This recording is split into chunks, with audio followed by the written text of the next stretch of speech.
Salam Bapak Ibu, Saudara dan Saudari, sahabat-sahabat garam dunia yang terkasih dimanapun Anda berada. Di dalam bacaan pertama yang diambil dari surat pertama Rasul Paulus kepada jemaat di Tesalonika, bab 2 ayat 9 sampai dengan 13. Paulus mengatakan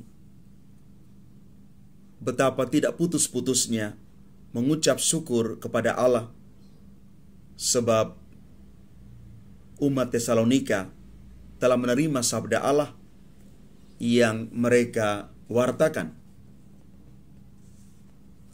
Dan pemberitaan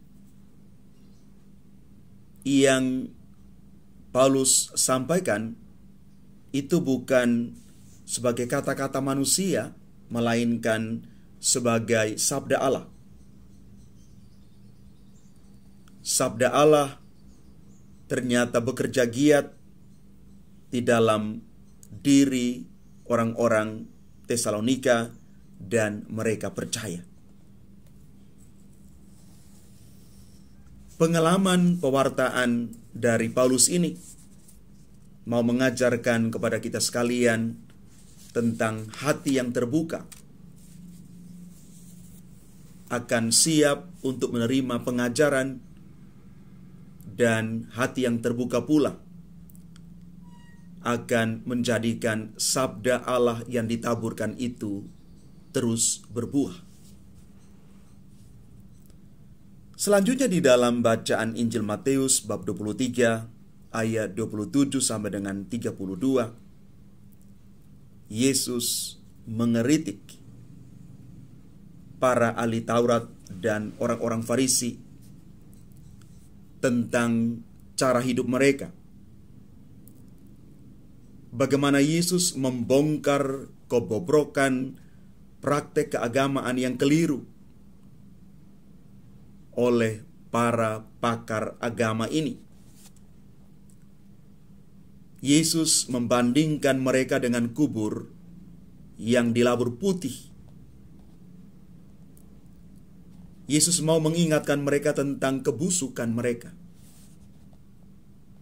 membandingkan yang kelihatan dengan yang sebenarnya. Kuburan itu dilabur putih supaya orang jangan terantuk padanya sehingga menjadi najis. Orang-orang Farisi dan para ahli Taurat yang menentang Yesus sesungguhnya menjadikan diri mereka dan ajaran mereka sebagai sandungan yang sungguh menajiskan. Sebab mereka sendiri menghalang-halangi orang untuk sampai pada kesucian yang Yesus berikan.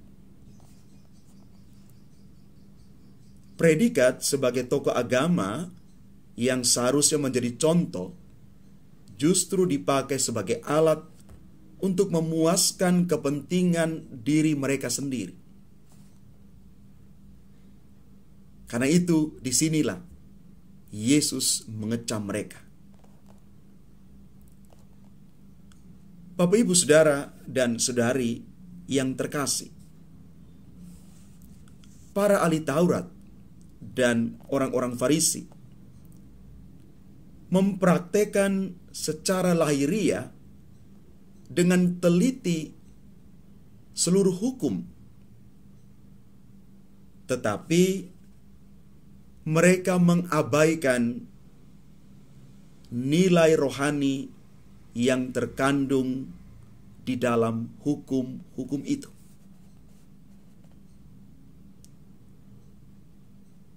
Sikap mereka terhadap kenyataan pembunuhan para nabi dan utusan Allah itu dikecam oleh Yesus. Selalu lebih mudah menghormati seorang nabi yang telah mati daripada mendengarkan nabi yang masih hidup. Romantisme mereka akan masa lalu dan antisipasi yang mereka impikan justru tidak mereka jalankan pada masa mereka.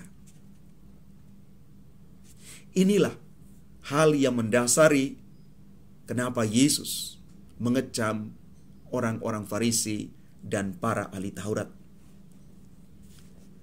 Mari Bapak, Ibu, Saudara, dan Saudari yang terkasih, kita boleh belajar dari firman Tuhan hari ini, supaya kita bukan hanya sebagai orang-orang yang taat pada hukum, aturan, dan lain sebagainya, tetapi lebih daripada itu, kita memaknai dengan cara baru. Kita menghidupi dengan cara yang lebih manusiawi, bahwa hukum, aturan yang ada mengarahkan orang kepada kebaikan dan keselamatan. Bukan hanya hukum semata,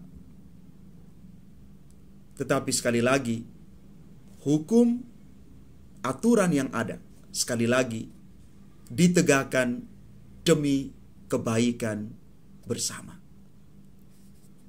Tuhan memberkati kita sekalian. Amin.